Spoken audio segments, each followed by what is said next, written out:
What sense of community did boxing bring you when you were growing up, and kind of what got you started in boxing in general? What got me started in boxing was I wanted to impress my dad.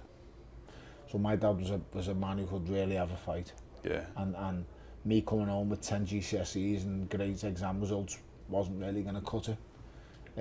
Me coming home and telling me that I've knocked someone out, or I've been in the boxing gym and I'm doing really well and improving, that's going to get me a new tracksuit and whatever trainers I want. Right. Probably a new pair of footy boots. Your dad kind of run the doors in some of the clubs around Liverpool and stuff like that? He ran quite a bit of Liverpool's nightlife many years ago. He had quite a successful security company that ran most of the best nightclubs in the city, and we used to have a great laughs in them, working at them. I can imagine that must be But quite... as time goes on, mate, people get older, and then the rules that applied to them working nightclub doors many years ago didn't apply anymore. And then that's when things get worse. And got to he's a lot older now. Yeah, I'd say he's a lot older. Yeah. But yeah, I started fighting purely so I wanted to impress my dad. Right, I see. And it worked out all right. I'm sure you have, more than impressed him by this point. So fair play to Mr. Bellew Senior. Do you feel that using what the question originally was? Sorry, sense of community from boxing. Listen, being in an amateur boxing gym is the best feeling in the world. It is a family. It's not like that when you turn professional. You're a piece of meat, and you have to soon realise that. You have to make that change to the mindset. Your mindset, you're on your own. It's you against the world when you turn professional. As an amateur boxer, I was part of a very successful team, part of Rotunda ABC, which is just, me home away from home. And then being on a GB squad, living in Sheffield Monday to Thursday. That's tough, it's demanding. But you're part of a team. As I say, a 16-man team. And it was big, it was great. Had some amazing laughs, so many stories, so many great memories. Great. But ultimately it all leads to the pros, because that's where you then secure everything. And in the pro game, it's not nice. One tip you would give first-timers getting into boxing? Boxing isn't a hobby, it's not just a sport, it's a way of life, if you want to take it seriously.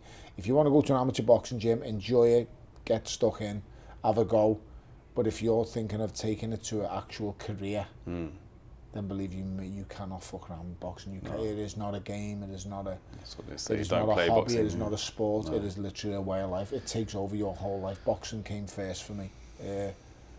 For almost all of my adult life, it's just been the driving factor. To win that world title, I was willing to die.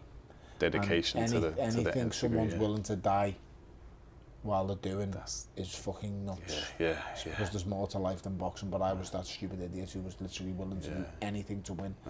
That's a hardcore mentality. That's what you need in boxing. But that's the mentality that got me to where I got to. That's the mentality that won me a world title. That's the mentality that got me lifelong dream of fighting for the WBC title at Goodison Park. That was that mentality that got me there. Without it, I'd have just been a run-of-the-mill standard fighter.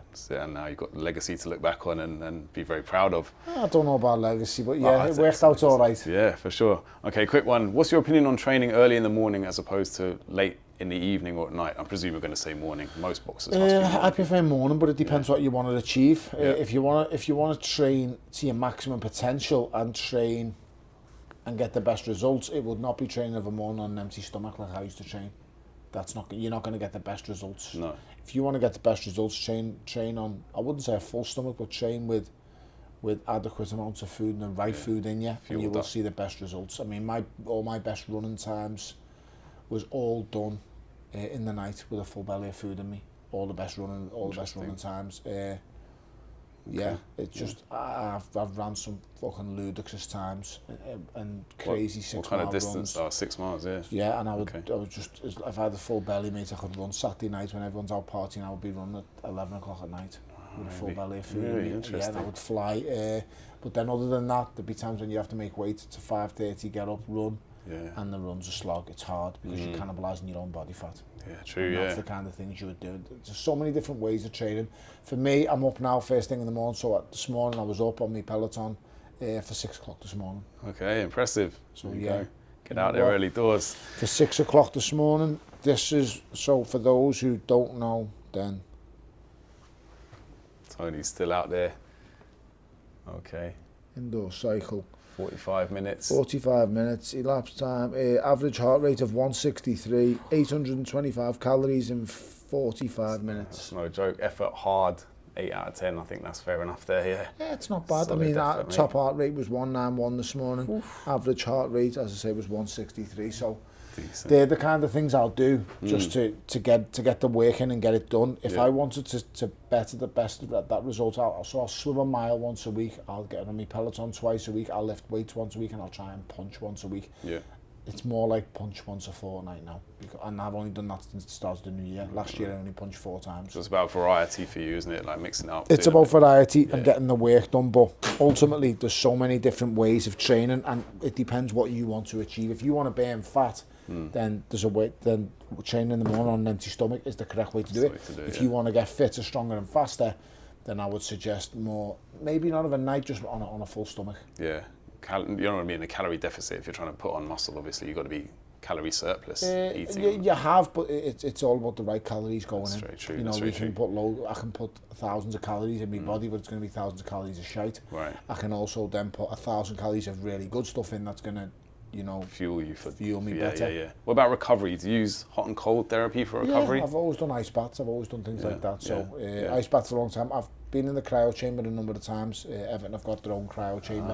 Okay. So I've been in there. I just didn't feel it gave me the same effects as a 10-minute ice bath. But then I used to get in the ice bath and they'd go mad at me going, you can't be in there for that long. That's way too long. And I was like, yeah, I'm fine. Don't worry. So I'd have it literally till I go numb.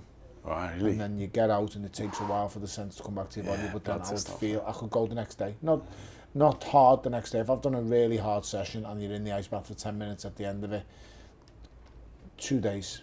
When I was younger, the next day I'm good to go. Yeah. But recovery is as important as the work. Right, fair. Very interesting knowledge there. Well, thank you, Tony. I think let's wrap it up there.